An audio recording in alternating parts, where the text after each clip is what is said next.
The island of Sodor is surrounded by beautiful blue sea.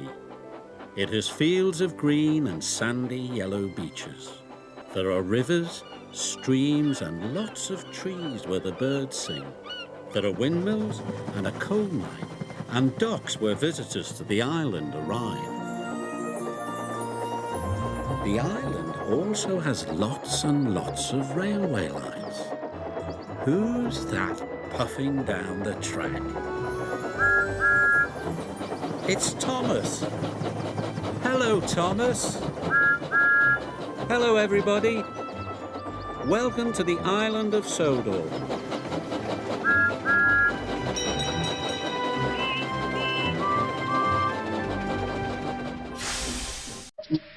Gordon was cross.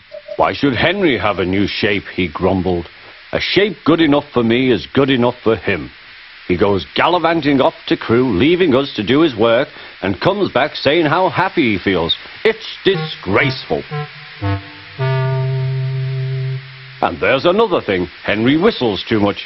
No respectable engine ever whistles loudly at stations. It isn't wrong, but we just don't do it. Poor Henry didn't feel happy anymore. Never mind, whispered Percy. I'm glad you're home again. I like your whistling. Goodbye, Henry, called Gordon. We're glad to have you with us again, but remember what I said. Later, Henry stopped at Edward's station. Hello, Henry, said Edward. You look splendid. I was pleased to hear your happy whistle yesterday. Thank you, Edward, smiled Henry. Shh, shh. Can you hear something? It sounds like Gordon, said Edward, and it ought to be Gordon. But Gordon never whistles like that.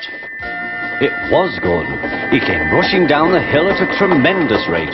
He didn't look at Henry, and he didn't look at Edward. He screamed straight through the station and disappeared. Well, said Edward.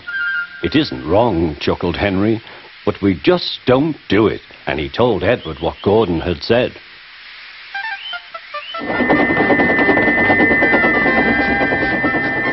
Meanwhile, Gordon screeched along the line. The noise was awful.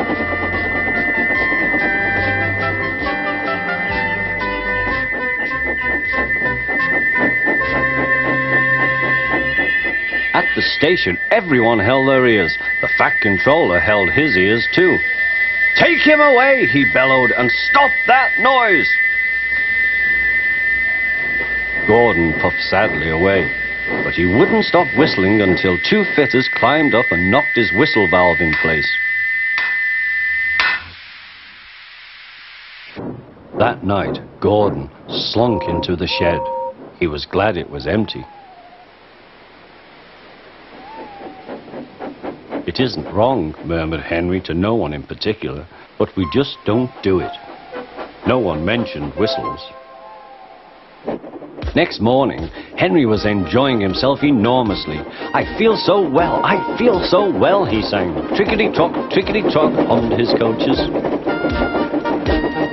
Then he saw some boys on a bridge. Peep, peep, hello, he whistled. Oh, he called. The boys didn't wave and take his number. They thought it fun to drop stones on him instead. They've broken our glass! They've broken our glass! Sobbed the coaches. The passengers weren't hurt, but they were cross. Call the police! No, said the driver. Leave it to Henry and me. What will you do, they asked. Can you keep a secret? Yes, yes. Well then, said the driver. Henry is going to sneeze at those boys.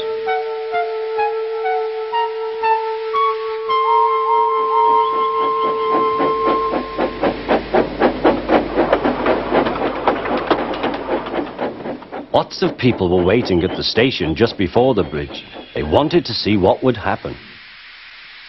Henry has plenty of ashes, said the driver. Please keep all windows shut till we have passed the bridge. Henry is as excited as we are, aren't you, old fellow? Henry was feeling stuffed up. Soon they could see the boys, and they all had stones. Are you ready, Henry, said his driver. Sneeze hard when I tell you. Now, he said. Achoo-shoo!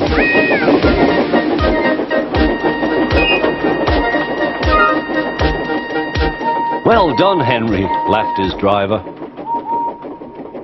Henry went home very pleased with himself. He had taught Gordon and silly boys a lesson with a whistle and a sneeze.